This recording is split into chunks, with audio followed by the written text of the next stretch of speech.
All right, welcome to class. I'm gonna try get this in quick because it looks like YouTube has a upload length of 15 minutes. So this will be the best 15 minutes of your class period so far. Again, I'm Mr. Pederson for your sports and entertainment marketing class. Instead of typing the lessons out, I'm going to try and you record them on YouTube so you can watch them instead. And we're going to start with chapter 2.3 on page 42 if you want to follow along. This section is about business ethics. Um, Talking about what business ethics are. We're going to define that. We're going to discuss the impacts of unethical behavior or behavior that's not good. So, do ethics count? Perception exists among the general public that sports and entertainment celebrities no longer value ethics, meaning that all these sports stars and all these movie stars no longer value doing the things that's right or wrong. But what are ethics? Ethics is a system of deciding what is right and wrong in a responded and impartial manner. So that means that it's doing the right thing or figuring out what's the right thing, what's the wrong thing, and choosing which one to do. Um, it's kind of coincidental that it talks about the NBA lockout because the NBA is currently locked out right now, and really no player has stepped up saying we need to get back on track and get not locked out or end the lockout so we can start playing basketball because it's not right for our players, it's not right for our owners, it's not right for our coaches, but more importantly, it's not right for the fans of the NBA teams. In 1998 is when they were last locked out, and it talks about Hakeem Olajuwon, who was like the stand-up guy, someone that was very proper, did the right thing all the time. But he is a man that was known of his religious values and his principles. So he had met with a couple different players. One guy named Billy Hunter, the NBA Players Association negotiator, along with Shaq, Jason Williams, and their agents, and then persuaded them to make a last-minute deal to get this thing going, um, and really end that lockout so they could represent their teams and play for their teams and do what's right, best for the fans. Looking on page 43, it talks about ethics and character matter. Ethical behavior is based on solid principles. Not your principal, like the principal at your school, but principles which are high standards of rules and guidelines in both business and personal life. Um, so it means if I won't allow you to cheat because I have high principles, you won't allow yourself to cheat because you've got high principles, along those things. If you've ever heard of the Ten Commandments in the Bible, it talks about thou shalt not kill, thou shalt not steal, thou shalt not swear, take the Lord's name in vain. The Ten Commandments is kind of the basic 10 principles uh, that can be used for character development. Character development can be divided into different stages, which would be from childish behavior to mature and responsible behavior. And in early stages of career develop or character development, you learn that if you exhibit bad behavior, then you'll be punished. When I was little and I was a bad kid, my bad behavior resulted in getting a spanking. And putting spanking with a negative thing made me steer away from doing those or continue doing those negative things.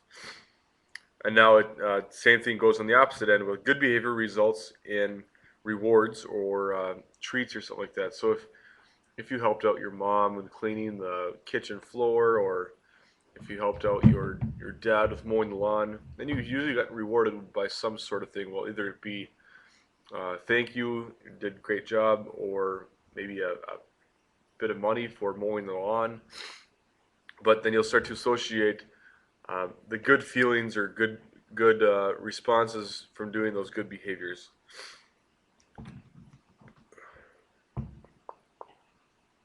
Today's youth, they say that have a bit of a difficulty in the later stages of ethical behavior um, due to lack of mature adult role models. When I was a younger kid, my adult role models were high school kids and also some people that were on TV. A lot of people look up to the TV stars of today and athletes of today. Now, looking at a guy named Ron Artest, who was playing for the Pacers, like 1998 or 99 or 2001, somewhere around there. A lot of people looked up to him because he was a funny character, kind of outlandish, kind of like Chad Ochocinco. But then they were playing the Pistons, and a fight broke out, and he said, "I'm sorry for the kids that look up to me because um, I wasn't being a very good behavior, very good role model." So it's saying that you students that are younger kids and the youth might have a difficult time finding role models like that, because you're constantly exposed to like the frequent news accounts or media accounts of all these different people, and it's constant feed, whether it be on Facebook, whether it be on Twitter, or Google Plus is another one, that they're constantly feeding you information, and then you have to decide whether that information is good or if that information is bad. Do your poor examples of ethical behavior cause a negative view on the value of ethics? So if you see a lot of people not really behaving, are you going to choose to not behave as well? Are there more instances today of unethical behavior, or is it just being reported more than in previous decades? So how do you know more about these unethical behaviors? Is it because of the media attention is coming around, or is it just that it's more frequently happening than say 10 years ago? Either way, there's no way to justify the unethical behavior, because uh, the term "everybody's doing it" just doesn't cut anymore. It doesn't make the principle to which to live by, nor does it improve the marketability of a product. In fact, the lack of business ethics can result in publicity that will undo the best marketing plans. So, if a business is acting unethically, um, whatever publicity or news, media attention may come from it, and it would totally unravel everything that you've done as a business. And now it talks about business behavior. Every business is in business to make a profit. That's called a profit motive. And sometimes that's confused with acting unethically out of greed. So, Bernie Madoff, you may know him, he was looking for a profit motive, but eventually started a Ponzi scheme and cheated uh, thousands of people out of millions of dollars. Without the profits, though, a business will cease to exist. So that business owner or business person needs to make a profit, but cannot excuse unfair business practices. Individuals in business have the power to decide what they should do and say, so they also must be responsible for the consequences in their actions and words. And it talks about seeking an advantage in sports, in baseball. More prevalently, baseball has kind of come down with the steroid issue in the last 10 years, seeking why athletes take illegal drugs such as like the anabolic steroids in hope of improving their performance. So Randy Johnson, no, not Randy Johnson, Roger Clemens, Barry Bonds, Miguel Tejada, Sammy Sosa, Mark McGwire, um, are all players, or even Alex Rodriguez too, that acted unethically in terms of their sports because they used performance-enhancing drugs, which would have been in turn illegal to use, and gave them an unfair advantage over athletes that simply weren't taking them. Um, Now, when is being bad actually profitable? That fight that had Ron Artest in it, a lot of players got suspended. More importantly, a lot of players got fined. Um, it says here that the amount NBA amounted to $13.9 million of fines. NFL is 3.3, which seems to be a lot more now because Roger Goodell is a commissioner. Major League Baseball was 170,000, which is more than that, and NASCAR, which is 384,000.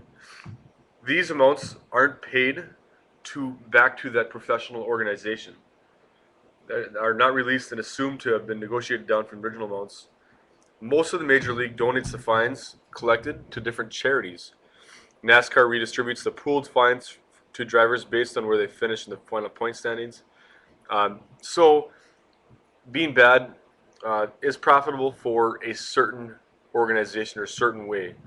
Finding a way to control all these different behaviors by fining them or suspending them um, is one of the only ways to do it. But charities can actually benefit from athletes behaving badly because the professional league redistributes the money back out to somewhere else. Another way that you can influence the behavior of those athletes and celebrities is simply by not buying tickets, or take a stand against the bad behavior by not buying tickets or buying the products promoted by those unethical celebrities. As long as the fans put up with poor behavior from the celebrities' lack of control will consider themselves above the standards of ethics. So Lindsay Lohan, um, Britney Spears for a while, Charlie Sheen, absolutely crazy. If you choose not to partake in his actions, then it kind of spreads around. Then it also talks about being effective and ethical. Good decisions are both ethical and effective. They're right choice for the long term. If a coach provides steroids to an athlete, it may help that team win for that current season, but in the long term, it causes serious health issues such as lung and bone, muscle health issues, reproductive organ issues as well. When profit as a motive for business, managers of publicly owned sports and entertainment businesses may be under a great deal of pressure to achieve success. College sports, for example, the college coaches, Charlie Weiss from the Notre Dame, signed a 10-year deal, didn't win like the first 4 seasons, and he was cut. They may be tempted to resort to unethical decisions, which would be illegal recruiting, giving your recruits illegal benefits along those lines. So when a sports team establishes those core values and demand that players act within those ethical groups, the players will then step up to the plate and then act ethically. That sums it up. We actually did it in 9 minutes and 50 seconds, so just under 10 minutes. Hopefully we'll be doing this as a way to bring the lesson on more so and even help study for tests that way. But I'm still going to have to do the same questions, the same sort of thing, but now it's another supplemental video for you to watch in regards to the sports and entertainment marketing class. What I want you to do is I want you to answer questions 1, 2, 3, and 4, questions 1 through 4 on page 46, okay? If you have any questions, you can feel free to email me at christopher.r.pederson@gmail.com. You can call me at 701-352-3705, extension 416, for my work address, work phone number. What you should be doing is you should be posting all of these different assignments in the same Chapter 2 document so that I can see Chapter 1.1, point 2, point 3, point 4 all in one assignment instead of having 4 separate documents shared with me from 25 different students. It really helps me out. And after you've shared it once, you shouldn't have to share it anymore because it's already been shared and will continue to be updated for me to see. So question 2.3, or chapter 2.3 on page 46, questions 1 through 4. Looking ahead, tomorrow we'll do lesson 2.4 about the financial analysis. And then on Wednesday, we'll do the chapter 2 assessment, which will be a bunch of questions. On Thursday, we'll take the test. On Friday, we'll be doing a bit of a role play or a case study in this class, all right? So if you have any questions, again, christopher.r.pederson. You'll be checking this out on Mr. Pederson's distance learning website on Google Sites. And until next time, have a good day.